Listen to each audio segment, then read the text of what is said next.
Blaise Salanon.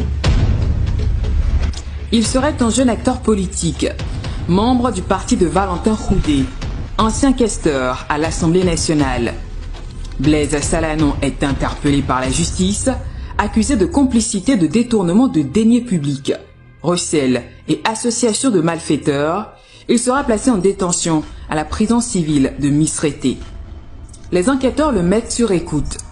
Depuis la prison, il passe à des instructions afin de récupérer une somme de plus de 60 millions de francs planqués à son domicile.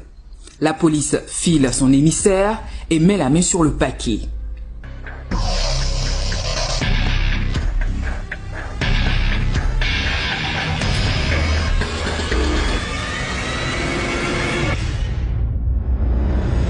Blaise Salanon fait de surprenantes révélations. Il confie aux enquêteurs qu'il ne connaît pas Carlos.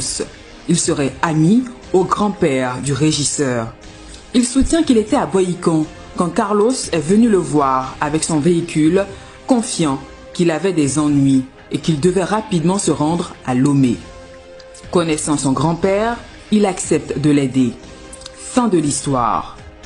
Mais dans le même temps, il fait d'autres révélations à des proches. Il soutient que Carlos lui aurait confié qu'il faisait objet de menaces de mort de la part de ses supérieurs et qu'il avait peur.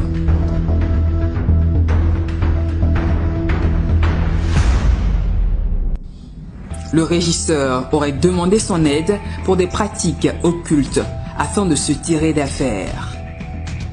Deux versions. Du côté de la police, l'enquête avance et de nouveaux éléments sont dévoilés. Lors de la perquisition chez Carlos à Douarnenez, les policiers font une autre découverte. Une pièce sombre, fermée et remplie d'objets servant à des pratiques occultes. Les enquêteurs y découvrent des images de hauts responsables de l'administration des impôts et des finances. Sur ces photos, des rituels auraient été pratiqués.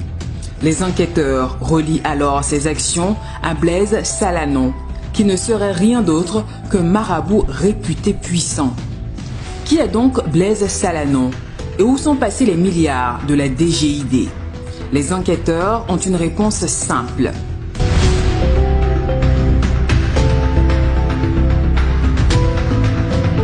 Blaise Salanon serait le protecteur de Carlos à Douarnenez.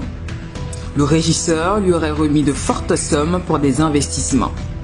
Les enquêteurs découvrent en effet que Carlos à Douarnenez a demandé quelques jours avant sa disparition un gros montant à Blaise Salanon afin de satisfaire la requête de ses supérieurs. Blaise n'a pas libéré les fonds. Carlos a pris la fuite.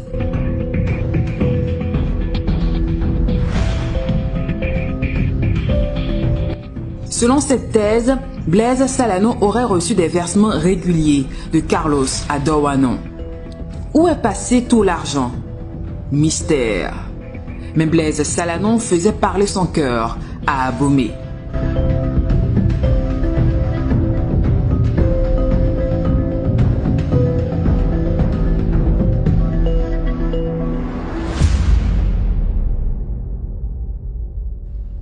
Dons dans des orphelinats, dons de kits scolaires, soirées à l'intention des artistes. Le jeune marabout passe pour un mécène, un acteur politique qui pendant plus d'1 an va afficher un luxe insolent et un train de vie hors du commun. Garde du corps, véhicule de luxe, il fait même des dons au nom du chef de l'État. Nous, militants, amis de Blaise T. Salanon, avons décidé, après concertation et analyse profonde, de tourner définitivement dos au bloc DUD qui ne sait pas là où il va.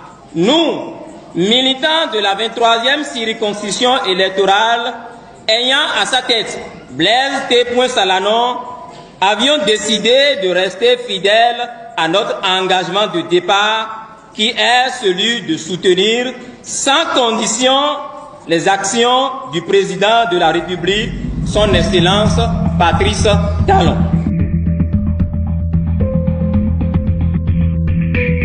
Tout s'arrêtera après la fuite de Carlos et son arrestation en octobre 2019.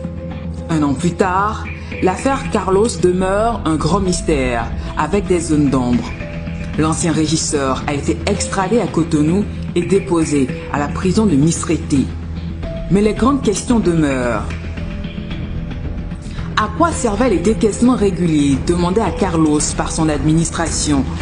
Quel est le montant exact détourné par le régisseur?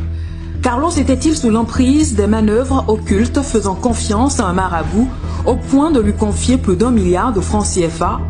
Blaise Salanon a-t-il reçu des sous et quels investissements ont été faits?